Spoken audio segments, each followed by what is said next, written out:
What is causation and what is correlation? Hello, YouTube. This is Dr. Dave Maslach talking about reciprocity.com, sharing economy proofreading platform that I am trying to build. The E is spelled with a 3. So, what I wanted to get into is what is causation, what is correlation today. I'm going to give you some definitions, maybe some examples, and then get into the different factors or different traits that lead you to believe that something is causal. It's really difficult to suggest that something is causal. We scientists spend a considerable amount of time. I'm a scientist, a professor at a large state institution in strategy and innovation and technology, and so we often think about what is or causal, what could possibly lead us to believe that something is causal and what is not. So we often think about that, and then I'll give you some examples of what is the difference, or give you why I'm actually trying to create reciprocity, or one factor why I'm trying to create reciprocity. I think it's interesting.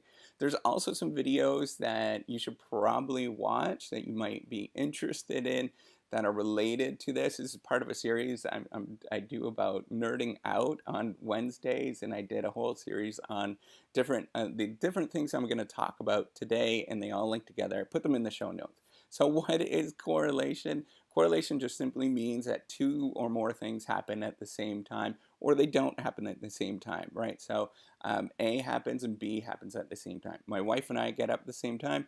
It doesn't mean that me getting up at the same time leads to my wife getting up. It just simply means that we have the same schedule. Ice cream sales in the summertime, they increase, as well as swimming in the summertime increase, right? So we might simply just say that ice cream sales and swimming increases, or going to the pool increases at the same time. There's no relationship between them. They just correlate together. And the same with that's a positive correlation. A negative correlation occurs when something happens and something else doesn't happen. So ice cream sales go up, and if you look at just ice cream sales, they go up. But it might be negatively correlated with tobogganing sales, right? So that is a winter activity. The ice cream sales are a summer activity. They're going to be negative correlated, right? So one goes up, the other one goes down. That's really all that means. And that's generally actually a lot of scientific studies are very much correlational in nature. Even if we try to rule things out and try to do um, we try to sort of complicate things and rule out the sort of all the other different factors available, it still ends up being very correlational. It's difficult to sort of get to causational. What are the different factors that lead you to believe something is sort of causal? Well, there's 4 different factors, right? There's 4 different things that something is causal. So causation just simply means that when A happens, A is going to change something or affect something in B. And we know that because we have these 4 different factors, right? So the first one is that they correlate together. So the independent variable, that's the A, leads to the dependent variable in some sort of way, that there is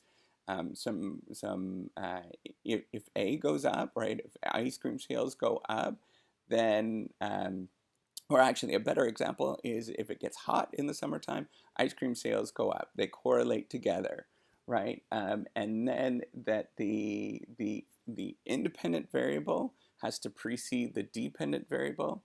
So the summer heat has to occur before ice cream sales increase, right? So if it was the opposite, if ice cream sales are increasing, then that would suggest that heat has nothing to do with, or the summertime heat has nothing to do with ice cream sales, and it's not going to be that ice cream sales leads to the heat going up or summertime happening. That just doesn't make any sense, right? So it has to be one thing going up, the other thing going up at the same. So it has to be that the independent variable precedes the dependent variable. The other thing that is really important. This was sort of the we spent so much time talking about this in science, is the idea of theory. There has to be some sort of mechanism of how that is occurring, right? So in the summertime, the heat goes up. It makes you really, really hot. and you want to cool your body down. So you go and get some ice cream. It's an enjoyable activity. You want to go get some ice cream to cool your body down, right? So that is the causal mechanism. That's the theory behind what is going on. And then the other factor, so this is the fourth factor, that there can't be any other factors, spurious factors that are causing this, that we can rule out it as much as possible. We can control the conditions under which this is possible. So the first factor, the dependent variable, correlates with the independent variable. That is very, very much important to show that, first of all, that correlation does exist between these different things.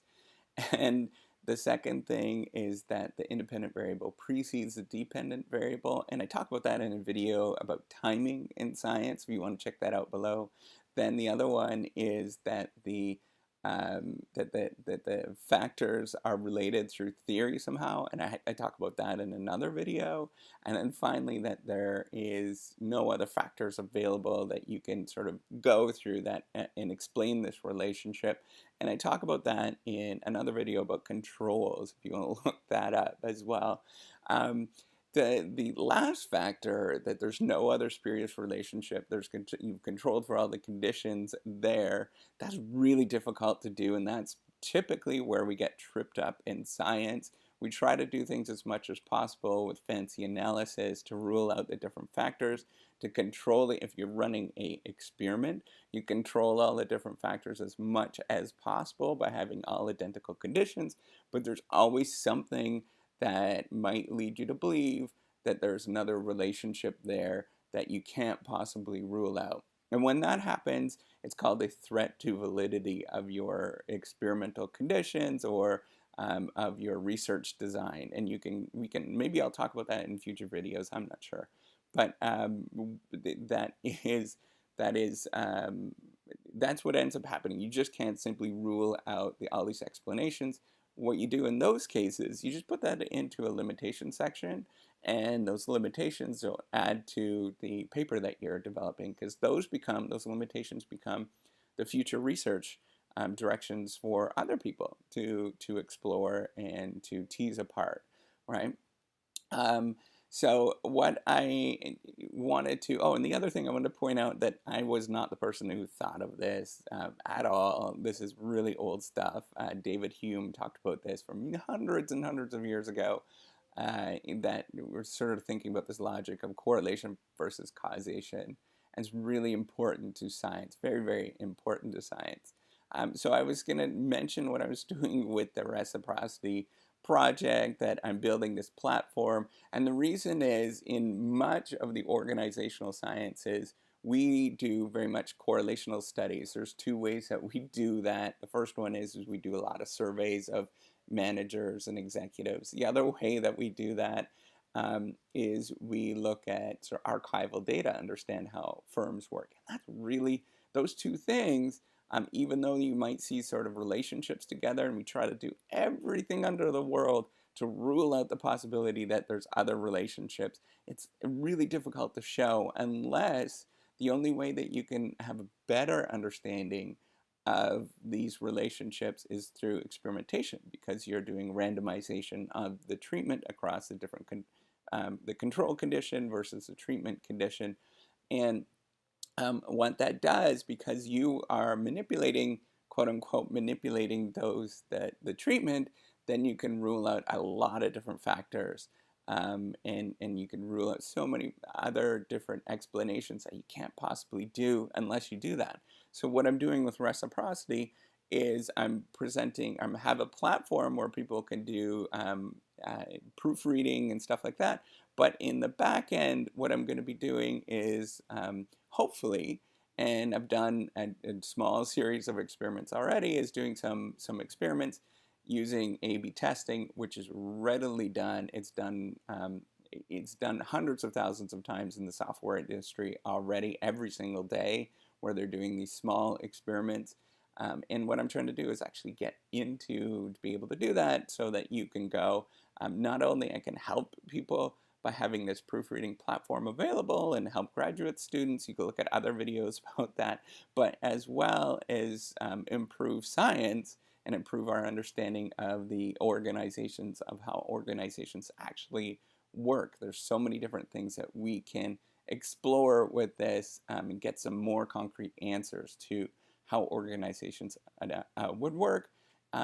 And without this platform, it is really tough to do. I can't think of any other way to do this. There was a person that did something like this with real organizations. They had about 6 different, no, it was 12. So you can look it up. It's Nick Bloom's paper.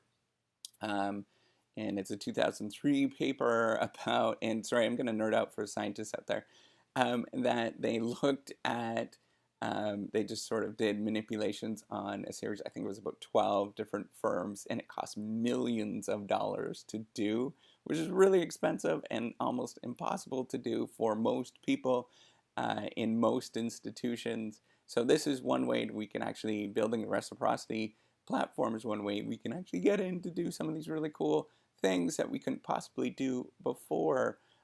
So with that, that's all I wanted to share. If you like this video, make sure you do a thumbs up. If you want to subscribe, make sure you do that too. That's very, very helpful. Those of you who are already subscribed, you're so cool. And that's all I wanted to say. And have a good day, and I'll see you on the next video. Bye.